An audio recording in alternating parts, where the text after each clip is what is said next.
सभी को good evening बच्चों। देखिए लास्ट टर्न पे हम लोग ने टॉपिक 1 रिटायरमेंट का पूरी तरह कंप्लीट कर लिया। Topic 2 accounting treatment of goodwill जो भी पूरी तरह कंप्लीट कर लिया गया है। कोशिश कीजिए कि डीके गोयल के सभी question accounting treatment of goodwill तक सभी के सभी क्वेश्चन लगा डालिए। अगर नहीं लगाए हैं तो प्लीज लगाइए, वरना फिर कॉन्सेप्ट भूल जाएगा बच्चों और फिर दिक्कत हो जाएगी आपको। कॉन्सेप्ट भूलेगा तो बट ऑब्वियस लगाने में कहीं ना कहीं समस्या पैदा होती है, फिर दिक्कत होती है, फिर हमारा मन करता है अरे यार अब आ ही नहीं रहा आंसर तो लगाएंगे।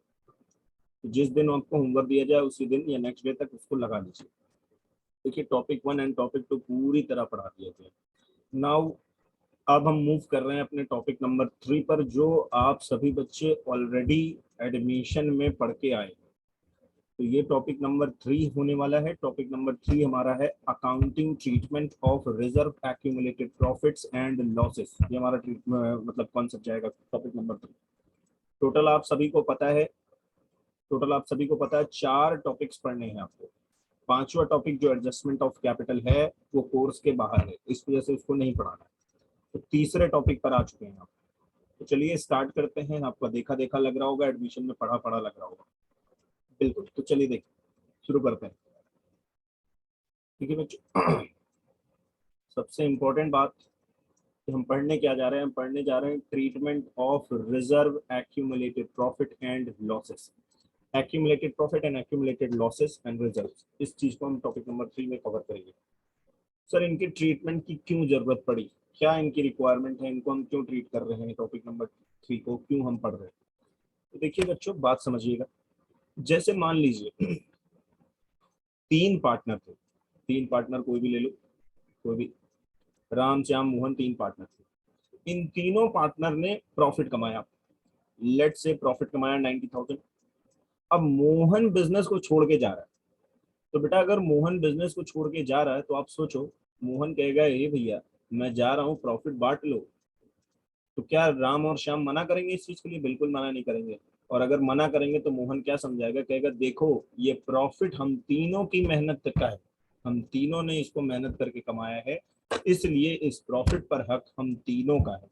तो इसलिए मैं आज जा रहा हूं तो मुझे फुल एंड फाइनल सेटलमेंट चाहिए और मुझे पूरा प्रॉफिट में लॉस में सब में हिस्सेदारी दे दो, फिर मैं आराम से चला जाऊंगा। जब कोई कहीं से जाता है तो अपनी सारी चीजें लेके जाता है कि नहीं जाता है? जो भी उसने थोड़ा मोड़ा कमाया है सब कुछ लेके जाएगा। सेम उसी तरीके से वो बिजनेस में 10 12 20 साल रहा है, तो जो भी प्रॉफिट में उसकी हिस्सेदारी है वो सब बढ़ जाएगा, जिसका जितना होगा मिल जाएगा। जो भी एसेट एंड लायबिलिटीज का रिवैल्यूएशन होगा वो बढ़ बढ़ जाएगा, उसका जो प्रॉफिट लॉस आएगा वो भी ले जाएगा। तो कुल मिलाकर इसका ट्रीटमेंट करना जरूरी इसलिए है क्योंकि पार्टनर जा रहा है, इसलिए फुल एंड फाइनल सेटलमेंट करना। अब देखिए रिजर्व शुरू कर रहे हैं।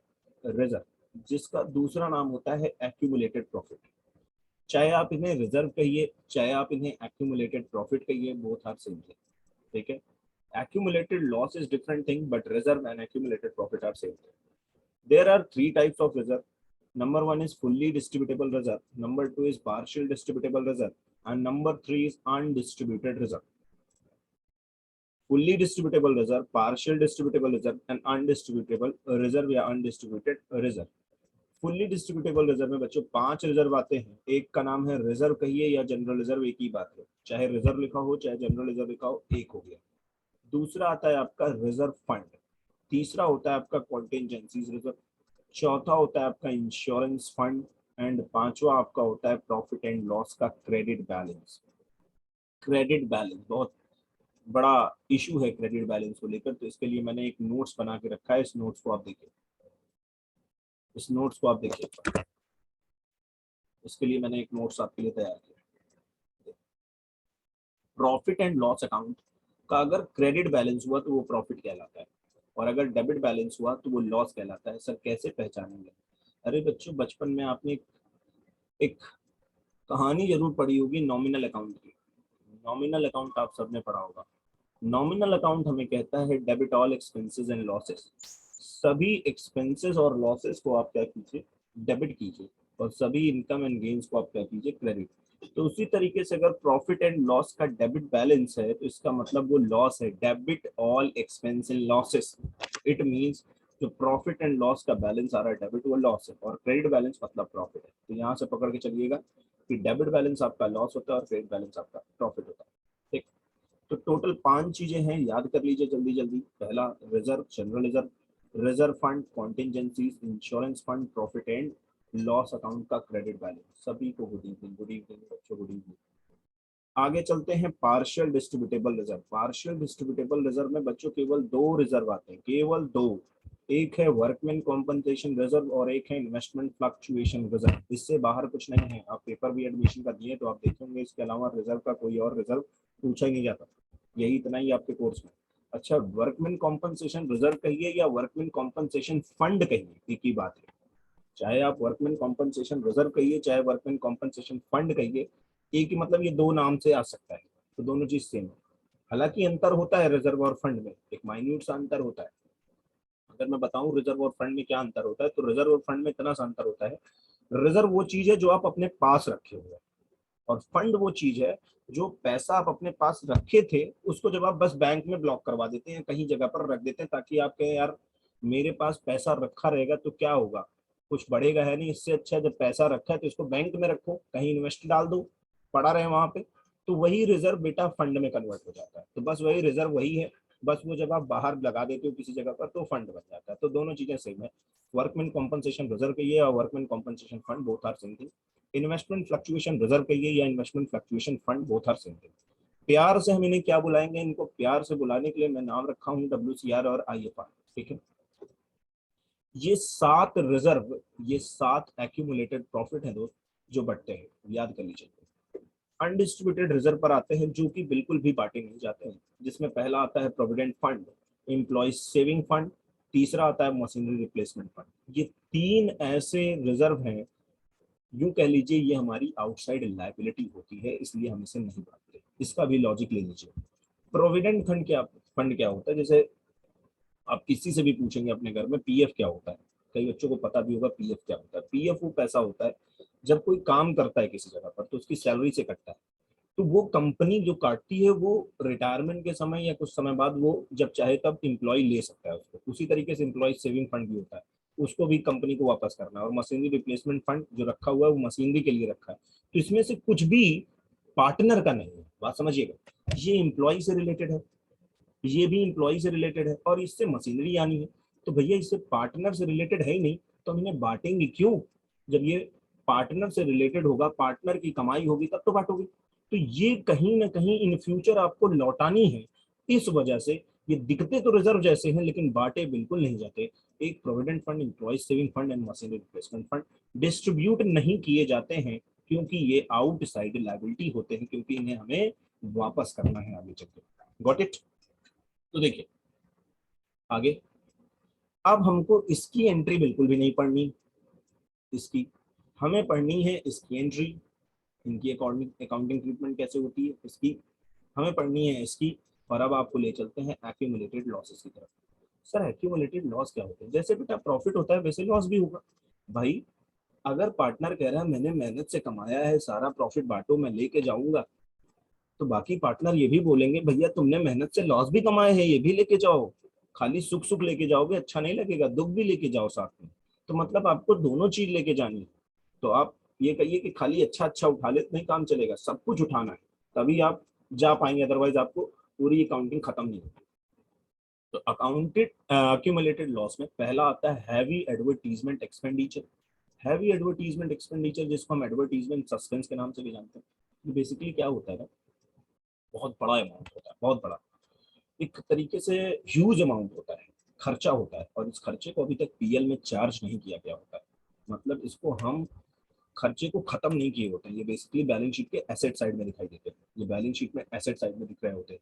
प्रॉफिट एंड लॉस का डेबिट बैलेंस ये भी हमारा लॉस है, डेफर्ड रेवेन्यू एक्सपेंडिचर ये भी हमारा लॉस है, प्रिलिमिनरी एक्सपेंस ये भी हमारा लॉस है, और अदर फिक्टिशियस एसेट। इन देखो जो यहाँ लॉसेज है ना, ये हमारी एसेट है, और जो ये हमारे प्रॉफिट दिखाई दे रहे हैं ये हमारी लायबिलिटी है।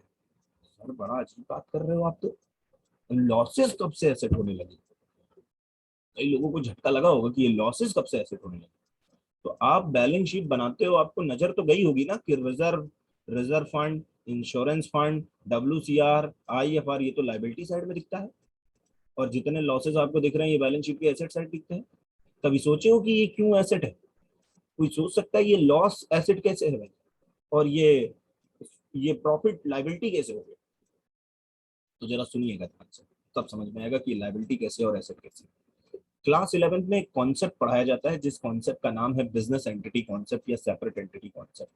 सेपरेट एंटिटी कॉन्सेप्ट कहता है कि बिजनेस और बिजनेसमैन दो अलग अलग व्यक्ति हैं, अलग अलग इंसान हैं। एक नेचुरल पर्सन है और एक आर्टिफिशियल पर्सन। अगर अकाउंटिंग पॉइंट ऑफ व्यू से देखा जाए तो business and businessman both are separate person. As per business entity concept, loss में करंट एसेट रहता है, इसलिए नहीं बेटा, लॉस जितने भी होते हैं वो हमारे फिक्टिशियस एसेट होते हैं, ना वो हमारे करंट एसेट होते हैं, ना वो बच्चा हमारे फिक्स्ड एसेट होते हैं। They all are fictitious asset. fictitious asset are those asset which can never be convertible in the form of cash, are fictitious asset। तो एसेट में फिक्स्ड एसेट, करंट एसेट और एक फिक्टिशियस एसेट वर्ड आता है। तो fictitious asset जिनको फर्जी की एसेट बनाई जाती है, मजबूरी एसेट बनाना, मैं बताता हूँ कैसे, सुनिएगा। बिजनेस एंड बिजनेसमैन अलग अलग होते हैं, ठीक है। आप जानते हो जब हम अकाउंटिंग करते हैं तो हम बिजनेस पॉइंट ऑफ व्यू से अकाउंटिंग करते हैं। हम जब भी अकाउंटिंग करते हैं, आप मान लो कहीं अकाउंटेंट हो, सपोज करो आप कहीं के चार्टर्ड अकाउंटेंट हो, FCA हो, फ्यूचर चार्टर्ड अकाउंटेंट हो, मान लो करने गए तो आप जब अकाउंटिंग करोगे तो आप किसके पॉइंट ऑफ व्यू से करोगे? Sir business point of view से।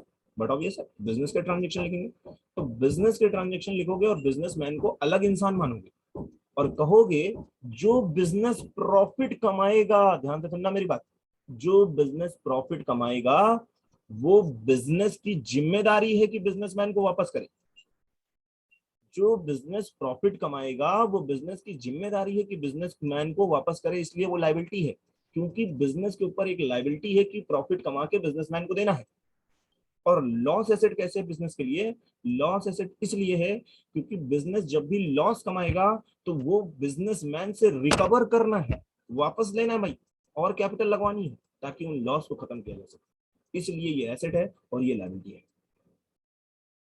चलिए आगे, तो इन लॉसेस को देख लीजिए, heavy advertisement expenditure, profit and loss, deferred revenue, preliminary expense, 50 और इन पांच को, क्योंकि मैं इन्हीं की एंट्री पहले कराने जा रहा हूँ। पहले मैं फुल्ली डिस्ट्रीब्यूटेबल की कराऊंगा, फिर मैं एक्यूमुलेटेड लॉस की कराऊंगा, और फिर मैं पार्शियल पर चलूंगा। एक नोट्स मैंने यहाँ पर बता दिया कि प्रॉफिट एंड लॉस का क्रेडिट बैलेंस और डेबिट बैलेंस को पहचानना है, तो डेबिट लॉस होता है, क्रेडिट प्रॉफिट होता है। अच्छा सर अगर कुछ नहीं बताया तो केवल लिख दे PL, तब क्या करोगे? अगर कुछ नहीं बताता है उस केस में गिवन बैलेंस को प्रॉफिट मानते हैं। देखो क्या लिखा है नोट्स नंबर 2 में, if only PL is given, it is not clearly mentioned in the question that whether balance is debit or credit, then we have to assume that given balance is credit balance। it means केवल PL लिखा होगा तो उसे profit assume करना होगा। गलती से यार लॉस ना मान लेना उसको, अब PL लिखा है तो यार बताओ उसे प्रॉफिट मान लो, उसको क्या दिक्कत है? अच्छा इतनी बात तो ठीक है। Accumulated profit and accumulated loss admission में कैसे बांटा करते थे, जल्दी बोले? ओल्ड रेशियो में बांटा करते थे। तो रिटायरमेंट में कैसे बटेगा? ओल्डी में बटेगा, और क्या। मैंने बोला था, एक सौगंध दी थी आपको, एक कसम है कि पार्टनरशिप में कुछ भी बांट लो सब कुछ ओल्ड रेशियो में बटता है, चाहे यहां से लेके जहां तक बांटना है पार्टनरशिप में सब कुछ ओल्ड रेशियो में बटता है, एक्सेप्ट एक जो ये रिटायरिंग पार्टनर की गुडविल होती है ना, ये गेनिंग रेशियो में बटता है। और जो वहाँ न्यू पार्टनर की गुडविल होती है वो सैक्रिफाइसिंग रेशियो में बटता है, बस। बाकी सब कुछ ओल्ड रेशियो में, सब कुछ। रिवैल्यूएशन प्रॉफिट तो ओल्ड रेशियो में, रिवैल्यूएशन लॉस तो ओल्ड रेशियो में, एक्यूमुलेटेड प्रॉफिट तो ओल्ड रेशियो में, एक्यूमुलेटेड लॉस तो ओल्ड रेशियो में, बैलेंस शीट वाली गुडविल भी ओल्ड रेशियो में, लेकिन रिटायरिंग पार्टनर की गुडविल गेनिंग रेशियो में। यहाँ लिखा हुआ है accumulated profit and losses are distributed in old ratio. जल्दी से मेरे एक क्वेश्चन का जवाब दीजिएगा, मैं सभी बच्चों से उम्मीद करता हूँ कि वो जवाब दें। ABC पार्टनर, बहुत सिंपल सा क्वेश्चन पूछ रहा है, ABC पार्टनर, बी रिटायर हो गया, बी रिटायर हो गया, तो न्यू पार्टनर बचे AC, ये AC बचे। इसमें से मुझे बताइए ओल्ड पार्टनर्स कौन कौन, इसमें से मुझे बताइए ओल्ड पार्टनर्स कौन कौन। सर ये तो वही सेम है जो फिर से नोट्स बनाए इसके, बिल्कुल बना लो बेटा, तुम्हारी हैबिट लग जाएगी, थोड़ा याद हो जाएगा, क्योंकि एडमिशन चल रहा है ना, रिटायरमेंट चल रहा है, तो बिल्कुल बना लो। मैं आपसे पूछ रहा हूँ ABC ओल्ड है या AC ओल्ड है? इसमें से ओल्ड कौन? इसमें ABC ओल्ड है या AC ओल्ड है? रिप्लाई दे। गुड, गुड शिवांगी, गुड अंश, गुड अनन्या नाग। और बच्चे रिप्लाई दे भाई फटाफट से। इसमें से ओल्ड पार्टनर कौन है? ABC है या AC ओल्ड पार्टनर है? रिप्लाई मारे जल्दी जल्दी सभी बच्चे, रिप्लाई दे फटाफट। रिप्लाई चाहिए मुझे जल्दी जल्दी। गुड गुड गुड, शाबाश शाबाश, बहुत बढ़िया। ABC सब बहुत बढ़िया। गुड गुड सक्सेना साहब, बहुत बढ़िया। सभी बच्चे बहुत बढ़िया। कुछ बच्चों के अभी भी जवाब नहीं आए हैं, उम्मीद करता हूँ कि वो जवाब दे देंगे आज। चलिए, नहीं देते हैं तो मैं बता देता हूँ उनको। नालायक, कहाँ से करेंगे? ये ओल्ड है और ये न्यू है। तो जब मैं बात करता हूँ एक्यूमुलेटेड प्रॉफिट और लॉस की, तो किस रेशियो में बढ़ते हैं? ओल्ड रेशियो में। ओल्ड रेशियो मतलब old partners. Who are the old partners? All are the old partners. Point to be noted here. सभी reserve accumulated profit, accumulated loss सभी पार्टनर में बांटे जाएंगे, केवल नए पार्टनर में नहीं बांटा जाएगा। अगर आप ये सोच रहे हैं कि केवल नए पार्टनर में बटेगा, तो आप गलती कर रहे हैं। क्योंकि जो एक्यूमुलेटेड प्रॉफिट, एक्यूमुलेटेड लॉस है, वो सभी की मेहनत से कमाया हुआ प्रॉफिट और लॉस है, इसलिए सभी में बटेगा। इसीलिए मैंने यहाँ पर ओल्ड रेशियो लिखा है। एंड ओल्ड रेशियो क्लियरली ये बात बता रहा है कि ओल्ड पार्टनर्स में बटेगा। फाइन। तो चलिए आइए अब अकाउंटिंग ट्रीटमेंट की तरफ चलते हैं। तो पहली अकाउंटिंग ट्रीटमेंट क्या कराऊंगा मैं? फुल्ली डिस्ट्रीब्यूटेबल रिजर्व, उसके बाद एक्यूमुलेटेड लॉस, और उसके बाद मैं पार्शियल कर सकता हूँ, और फिर मेरा ये पार्ट भी समाप्त हो जाएगा। यहाँ लिखा हुआ है टोटल डिस्ट्रीब्यूटेड आइटम 12 है मेरे पास। तो 12 कैसे? 5 ये हो गए बेटे, 2 ये हो गए, 5 2 7, 7 इधर हो गए प्रॉफिट्स, और 5 इधर दिख रहे हैं आपको लॉस। तो 7 और 5 कितना हुआ? 12। टोटल 12 आइटम बटेंगे प्रॉफिट और लॉस मिला के, और ये तो बढ़ता ही नहीं है, तो इनको तो छोड़ दो। ठीक है, तो चलो चलो चलो शुरू करो। बिल्कुल बच्चों, आइए शुरू करते हैं accounting treatment of reserve accumulated profit and loss general entry के साथ। और जनरल एंट्री में हम सीख रहे हैं पहला पार्ट फुल्ली डिस्ट्रीब्यूटेबल रिजर्व की, इसके बाद चलेंगे इसके बाद चलेंगे एक्यूमुलेटेड लॉस की तरफ। अच्छा, फुल्ली डिस्ट्रीब्यूटेबल रिजर्व एक एक्यूमुलेटेड, ये एक एक्यूमुलेटेड प्रॉफिट है। क्या है ये? Accumulated profit. ये क्या है? It is accumulated profit। It is accumulated profit। तो accumulated profit किसको दोगे? पार्टनर्स को दोगे। किसको दोगे? पार्टनर्स को दोगे। कौन से पार्टनर्स को दोगे? ओल्ड पार्टनर्स को देंगे सर। ओल्ड पार्टनर्स मतलब सभी। ओल्ड पार्टनर्स मतलब सभी को। ओल्ड पार्टनर मतलब होता है सभी।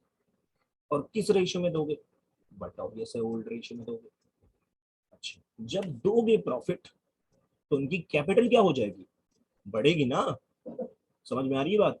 भाई प्रॉफिट दे रहे हो, लॉस नहीं दे रहे हो, प्रॉफिट दोगे तो उनकी कैपिटल बढ़ेगी। और इतना तो पता ही होगा कि कैपिटल क्रेडिट करने से बढ़ती है और डेबिट करने से घटती है। कैपिटल क्रेडिट करने से बढ़ती है और डेबिट करने से घटती है। तो जब आप प्रॉफिट उनको दोगे, तो उनकी कैपिटल को क्या करने वाले हो? कैपिटल को क्या करोगे? इस केस में कैपिटल क्या कर दिया जाएगा? क्रेडिट कर दिया जाएगा। कैपिटल क्या कर दिया जाएगा? क्रेडिट। तो जनरल एंट्री क्या बनेगी? कोई सा भी रिजर्व हो, उसकी जनरल एंट्री, वही 5 रिजर्व के नाम मैं फिर से लिख रहा हूँ। तो उस केस में आप पार्टनर की कैपिटल क्या करोगे? क्रेडिट। तो पार्टनर कैपिटल में किसको? ओल्ड पार्टनर्स को। ओल्ड पार्टनर्स कैपिटल को आपने कर दी क्रेडिट। कैपिटल अकाउंट क्रेडिट हो गया। क्यों? क्योंकि प्रॉफिट है। और सभी प्रॉफिट के नाम ऊपर लिख दो जो जो आते जाए। जैसे जनरल रिजर्व हो गया, जनरल रिजर्व हो गया, या फिर मान लो केवल रिजर्व दिया हो तो भी एक ही बात है ना। Reserve account debit, reserve fund account debit, reserve fund account debit,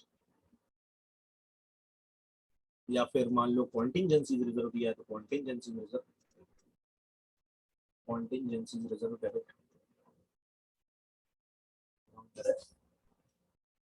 या फिर मान लो इंश्योरेंस फंड दिया हुआ है, insurance ANC, ANC insurance fund.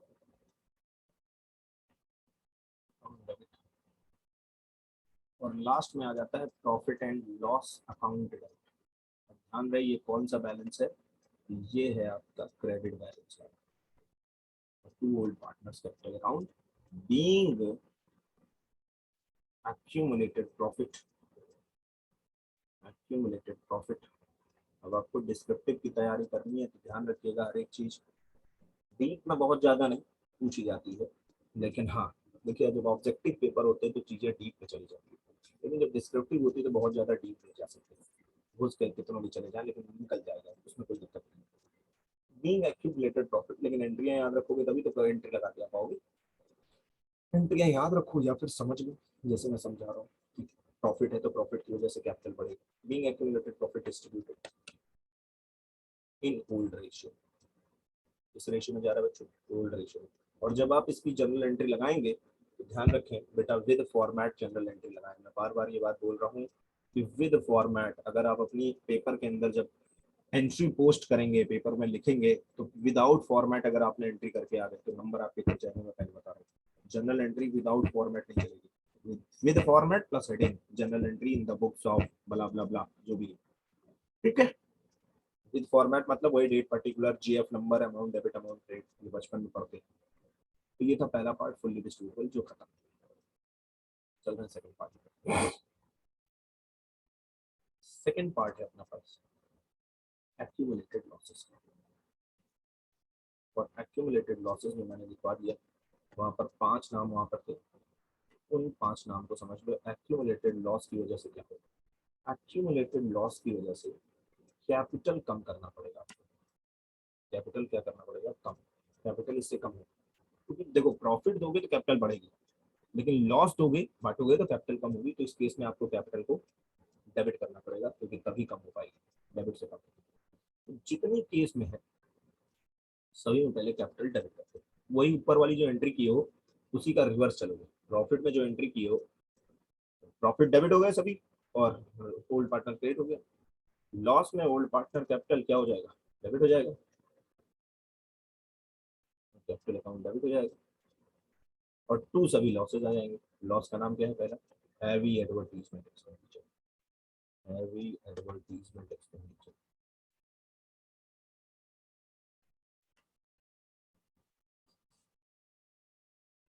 To deferred revenue expenditure, deferred revenue expenditure। Two, any preliminary expenses, preliminary expenses। Two, profit and loss account. ध्यान रहे profit and loss account कौन सा है, ये डेबिट बैलेंस है, ठीक। बीइंग और अदर फिक्टिशियस एसेट भी लिख सकते हो, लेकिन मैं लिख नहीं रहा हूँ, लिखना चाहो तो लिख सकते हो टू अदर फिक्टिशियस एसेट, अगर कोई और है तो fictitious asset. Being accumulated losses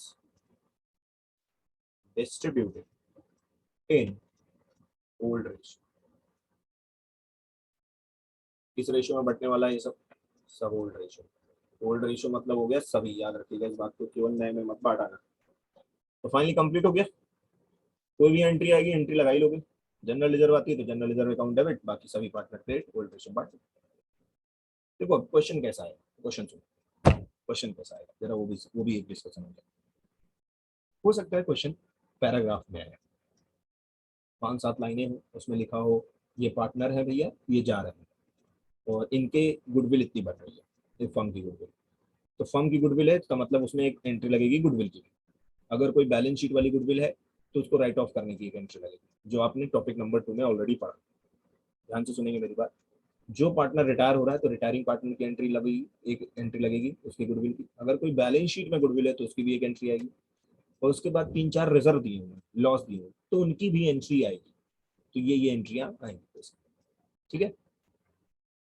तो बच्चों हमारे 2 पार्ट खत्म हो गए, अब मैं लास्ट पार्ट की तरफ चल रहा हूँ, और लास्ट पार्ट है अपने पास सबसे खतरनाक चीजें हम बोल सकते हैं, क्या नाम है उसे, पार्शियल डिस्ट्रीब्यूटेबल रिस्क।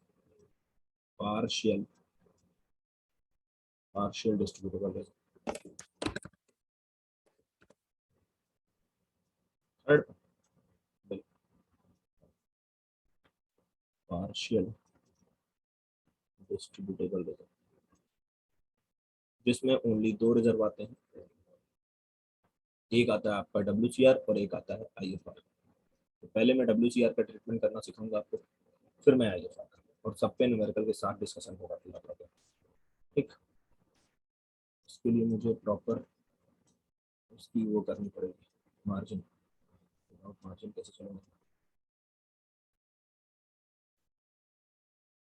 केसेस बनाने पड़ेंगे बच्चों।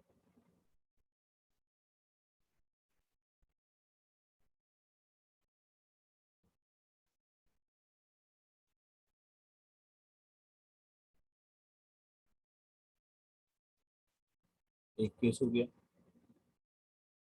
ये 2, 3 और 4, इसमें 4 ही केस होते हैं, और WCR उसमें 5 केस होते हैं। जैसा कि आपको मालूम होगा, आपकी पार्शियल डिस्ट्रीब्यूटेबल रिजर्व में टोटल कितने रिजर्व आते हैं, 2 रिजर्व आते हैं, एक WCR एंड एक IFR। तो मैं पहला पार्ट स्टार्ट कर रहा हूँ WCR वाला। ठीक है, तो पहला case case one no claim. Case two लिखेंगे, case two case two claim और WCR यहाँ पड़ा है। Case three claim is equals to WCR। Case four claim greater है और WCR छोटा है। सर पहले ये बताओ WCR क्या होता है, तो बच्चों जरा देखो WCR क्या होता है। WCR वर्कमैन कॉम्पनसेशन रिजर्व, जो वर्कर्स के लिए एक रिजर्व बनाया है कि हमारे ऑर्गेनाइजेशन के अंदर बहुत सारे वर्कर काम करते हैं, तो उनको खुदा न खास्ता कुछ हो जाए, हैपनिंग हो जाए, कोई उनके साथ घटना घट जाए बिजनेस प्रमाइसेस के अंदर, तो उनको कॉम्पनसेशन देना पड़ता है। तो उस कॉम्पनसेशन के लिए हम पहले से ही प्रिडिक्शन लगा रखें कि भैया इतना कॉम्पनसेशन हमें देना पड़ेगा। समझिएगा, जैसे एक कंपनी थी, उसने कॉम्पनसेशन बनाया रिजर्व कि 50,000 देना पड़ेगा, तो उसने 50,000 साइड में रख लिए। जो उसने साइड में रखा उसी को वर्कमैन कॉम्पनसेशन रिजर्व बोला गया। ठीक है, अब वर्कर काम किए पूरे साल, किसी का कोई गिरा, कोई टूटा, कोई कुछ हुआ, कुछ भी हैपनिंग हुई, तो उतना कॉम्पनसेशन हम उसमें से निकाल के दे देंगे, बाकी जो बचेगा वो पार्टनर्स में बांट लेंगे। और अगर कोई वर्कर नहीं गिरता है, नहीं कुछ होता है, तो पूरा WCR हमारा प्रॉफिट बन जाएगा, हम पूरा बांट लेंगे। पूरा सीन समझ में आ रहा है कि हम पहले से पैसा साइड में रखते हैं वर्कर को देने के लिए, उनके कॉम्पनसेशन। अगर कोई कॉम्पनसेशन आता है तो उसमें से कॉम्पनसेशन दे देते हैं, बाकी पैसा हम पार्टनर बांट लेते हैं। और अगर कोई कॉम्पनसेशन नहीं आता तो हम पूरा पैसा बांट देते हैं, और हो सकता है जितना हमने रिजर्व साइड रखा है उतना ही हमको देना पड़े। तो बहुत सारे केसेस हो सकते हैं। पहला केस नो क्लेम, दूसरा केस जो क्लेम हमको देना था वो कम था लेकिन WCR ज्यादा था, दोनों बराबर थे, या क्लेम ग्रेटर हो गया और WCR छोड़ गया। अब WCR आपको पता है एक्यूमुलेटेड प्रॉफिट का हिस्सा है। यहाँ देखिए, WCR कहीं ना कहीं एक्यूमुलेटेड प्रॉफिट का हिस्सा है, सेम एंट्री जाएगी। ओल्ड पार्टनर कैपिटल यहाँ क्या कर रहे थे, आप क्रेडिट कर रहे थे, तो यहाँ पर भी आप ओल्ड पार्टनर को क्रेडिट ही करोगे क्योंकि ये भी प्रॉफिट है। ठीक है, तो देखो, जैसे मान लो WCR है अपने पास, WCR अपने पास है लेट से 30,000। ठीक है, और पार्टनर अपने पास है A, B एंड C, और इनका रेशियो है 3:2:1। और क्लेम फॉर WCR कुछ है ही नहीं, नील है। क्लेम फॉर WCR है, ठीक है, क्लेम फॉर WCR नहीं।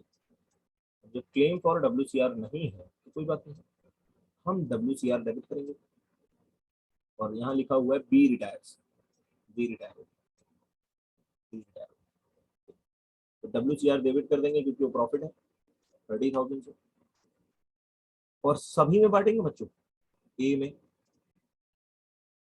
B में और C में, सभी में बटेगा। क्योंकि कोई क्लेम नहीं है इसलिए मुझे कोई क्लेम नहीं पे करना पड़ा, हमारा कोई भी क्लेम नहीं गया। क्यों? क्योंकि हमने जो ये 30,000 की प्रोटेक्शन लगाई थी, कोई भी वर्कर गिरा नहीं, किसी का हाथ नहीं टूटा, किसी के हाथ नहीं कटे, कुछ नहीं हुआ। तो ये जो पूरा WCR जो मैंने बनाया था, ये मेरा पूरा प्रॉफिट हो गया। और इसको हमें ओल्ड रेशियो में बांट लेना है। ओल्ड रेशियो है अपना 3:2:1, इसी में बांट लीजिए। तो यहाँ जाएगा बेटा 15,000, यहाँ जाएगा 10,000, और यहाँ जाएगा 5,000। दैट्स इट, सिंपल सिंपल, एकदम simple. This is your case number 1 WCR। Case number 2 देखें WCR में, बिल्कुल एकदम वही सेम है। अगेन WCR अपने पास 30,000 है। अगेन अपने पास सेम पार्टनर है ABC, 3:2:1 इनका profit sharing ratio. Again B retire हो रहा है, पूरा क्वेश्चन सेम है, लेकिन इस बार लिखा है claim for workers, claim for workers rupees rupees ले लिया मैंने ये 5,000। इस बार क्लेम देखिए कितना 5,000। तो सोचिए सोचिए, बहुत आराम से सोचिए। आपका ये जो 30,000 है, 30,000 में से आपको क्लेम कितना देना है? केवल 5,000 देना है। तो 5,000 का जो क्लेम है वो WCR से माइनस कर लो, बाकी पैसा बांट दो। तो कैसे? लेकिन WCR तो पूरा डेबिट करना पड़ेगा। WCR पूरा डेबिट कर दो 30,000 से, और 5,000 रुपए काट लो। काटने के लिए आपको क्रेडिट करना पड़ेगा। तो क्रेडिट क्या करोगे? Workman compensation claim, workman compensation claim, WCC बोलते हैं। इतना क्लेम क्रेडिट कर दिया। अब देखो 30 में से 5 कम हो गया, ये हमारी लाइबिलिटी बन गई। ये हमारी क्या बन गई? लाइबिलिटी। इतना पैसा देना, ये बैलेंस शीट की लाइबिलिटी साइड में दिखाया जाएगा। बैलेंस शीट की किस साइड दिखाया जाएगा? लाइबिलिटी साइड में दिखाया जाएगा। ठीक है। अब 2A, 2B एंड 2C, इसमें बांट लो तीनों। तो 25 माइनस करो, सॉरी 30 में से 5 माइनस करो, 25,000 बांट दो 3:2:1 में। तो ये आ जाएगा 12,500। कैसे? 25,000 का 3/6 निकालो, 25,000 का 3/6 निकालो बेटा। 30 में से 5 माइनस करके 25,000 में बांट रहा हूँ। तो 25,000 इंटू 3/6 इंटू 2/6, ये आया 833, और ये आया आपका 41,167 being WCR after claim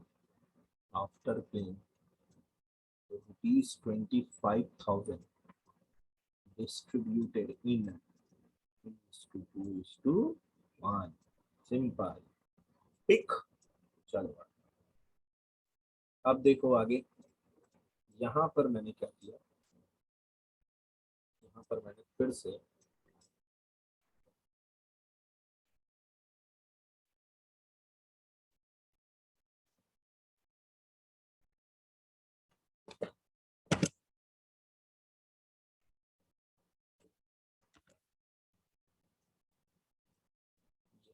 same कर दिया, लेकिन इस बार मैंने रिजर्व को क्या किया?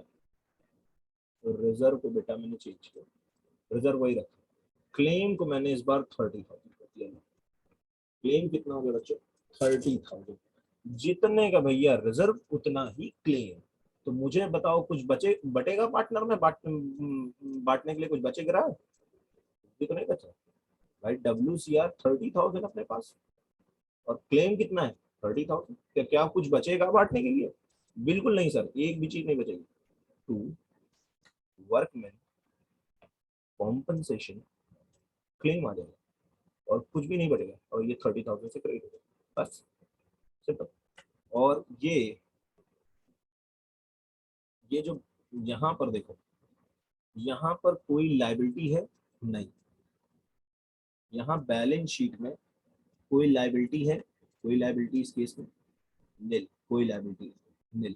बैलेंस शीट में कुछ भी नहीं जाएगा, क्योंकि बेटा यहाँ पर कुछ देना ही नहीं है। लेकिन जरा यहाँ देखो, 30,000 में से केवल 25 बांटे हो, 5,000 का क्लेम बचा हुआ है। ये क्लेम आपको फ्यूचर में पे करना है, तो ये बैलेंस शीट में अलग से दिखाया जाएगा। बैलेंस शीट के अंदर लाइबिलिटी साइड में आपको ₹5,000 दिखाना पड़ेगा, क्योंकि आपको देना है फ्यूचर में। इसी तरीके से इसको देखो, आप यहाँ पर 30,000 में 30,000 पूरी लायबिलिटी है, कुछ भी पार्टनर्स में नहीं बताया, तो पूरी की पूरी लायबिलिटी आपको पे करनी है वर्कर्स को, पे करनी है। तो यहाँ बैलेंस शीट में लायबिलिटी साइड में आपकी पूरी लायबिलिटी ₹30,000 की दिखाई जाएगी। नेक्स्ट एंड लास्ट WCR का केस आ गया। अगर सर जितना रिजर्व बनाया उससे ज्यादा का क्लेम आ जाए, तब क्या करेंगे हम लोग? तब तो हम फंस जाएंगे बहुत बुरी तरह। कोई दिक्कत नहीं है, तब क्या करेंगे? कोई दिक्कत नहीं है, आइए उसको भी दिखाते हैं। अगर मान लीजिए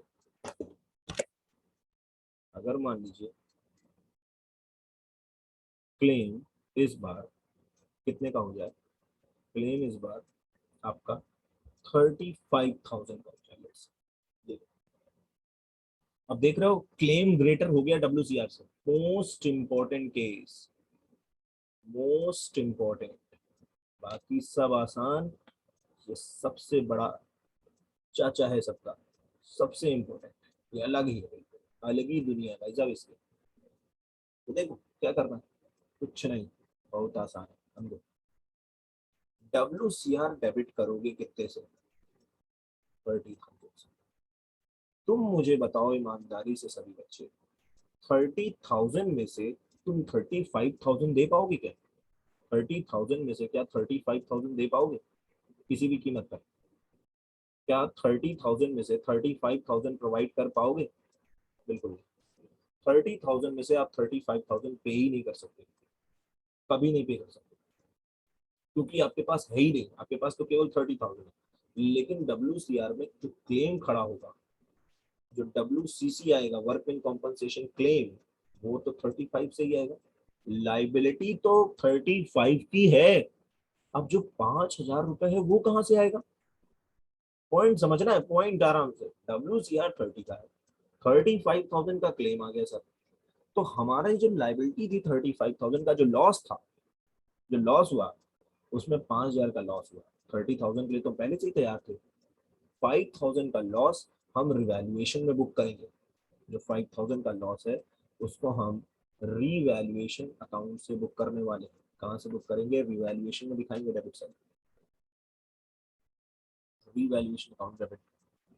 अब जब आप रिवैल्यूएशन अकाउंट में दिखाएंगे, तो देखिए जब आप रिवैल्यूएशन अकाउंट बनाते हैं, तो रीवैल्यूएशन अकाउंट जब आप बनाएंगे, तो रिवैल्यूएशन अकाउंट के डेबिट साइड में 2WCC दिखेगा 5,000 से, डेबिट साइड में ये 5,000 से यहाँ पे दिखेगा, जिसकी वजह से रीवैल्यूएशन में 5,000 रुपए का नुकसान आ जाएगा, जिसकी वजह से लॉस आ जाएगा, लॉस ऑन रिवैल्यूएशन 5,000 का।